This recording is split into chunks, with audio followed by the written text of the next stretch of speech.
Hello friends, સ્વાગત છે તમારું અમારી ચેનલ ખાના પીના ફૂડ્સમાં। આજકાલ ઝીરો ઓઇલ કુકિંગવાળું કોન્સેપ્ટ ખૂબ વાયરલ થઈ રહ્યું છે, તો આજે આપણે પણ ટ્રાય કરીશું કે તેલ વગર કોઈ પણ સબ્જી કેવી બને છે। તો આજે આપણે બનાવીશું આલુ મટરની સબ્જી। તો તેના માટે મેં અહીંયા થોડા બટેકા લીધા છે અને એક વાટકો જેટલા વટાણા લીધા છે। બટેકાને આપણે આ રીતે બે ભાગમાં કટ કરી લેશું। ત્યાર પછી કુકરમાં પાણી ગરમ થઈ જાય એટલે આપણે તેમાં વટાણા અને બટેકા એડ કરી દઈશું અને તેમાં સ્વાદ પ્રમાણે મીઠું નાખીને તેને 3 સીટી આવે ત્યાં સુધી આપણે બાફી લેશું।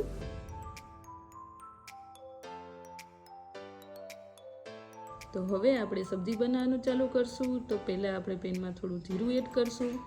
જીરું આપણે 10 થી 15 સેકન્ડ સુધી સાતળી લેશું। જીરું સતળાઈ જાય એટલે આપણે તેમાં ડુંગળી એડ કરશું અને ડુંગળીને પણ આપણે 2 થી 3 મિનિટ સુધી ચડવા દેશું। 3 સીટી થઈ ગઈ છે, તો હવે આપણે વટાણા અને બટેકાને ચેક કરી લેશું। વટાણા અને બટેકા બફાઈ ગયા છે, તો હવે આપણે તેને એક બાઉલમાં કાઢી લઈએ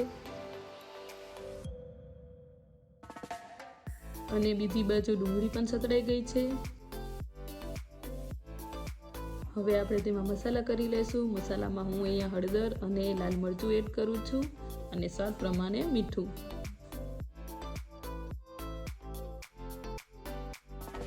ત્યાર પછી બધી વસ્તુને મિક્સ કરી દેશું।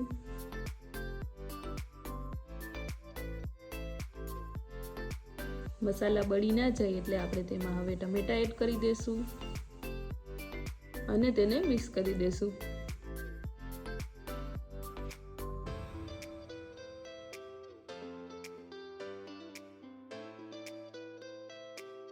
હવે આપણે તેને ઢાંકીને 2 થી 3 મિનિટ સુધી ચડવા દેશું।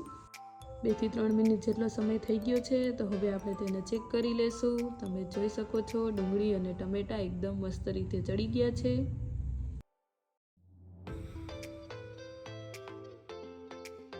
ટમેટા અને ડુંગળી ચડી ગઈ છે, તો હવે આપણે તેમાં ગ્રેવી પૂરતું અડધો ગ્લાસ જેટલું પાણી એડ કરશું।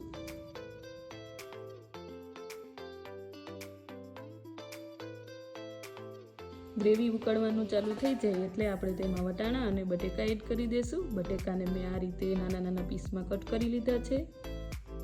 હવે આપણે એ બધી વસ્તુને મિક્સ કરી દઈશું। ફરી આપણે તેને ઢાંકીને 2 થી 3 મિનિટ સુધી ચડવા દઈશું, જેથી કરીને બધી વસ્તુ એકદમ સરખી રીતે મિક્સ થઈ જાય। હવે આપણે તેને ચેક કરી લેશું।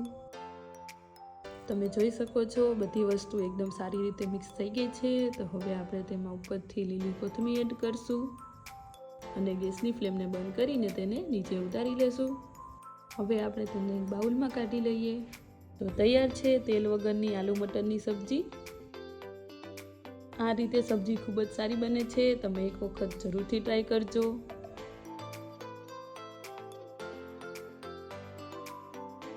જો તમને મારી રેસીપી ગમી હોય તો વિડીયોને લાઇક, શેર અને ચેનલને સબસ્ક્રાઇબ જરૂરથી કરજો।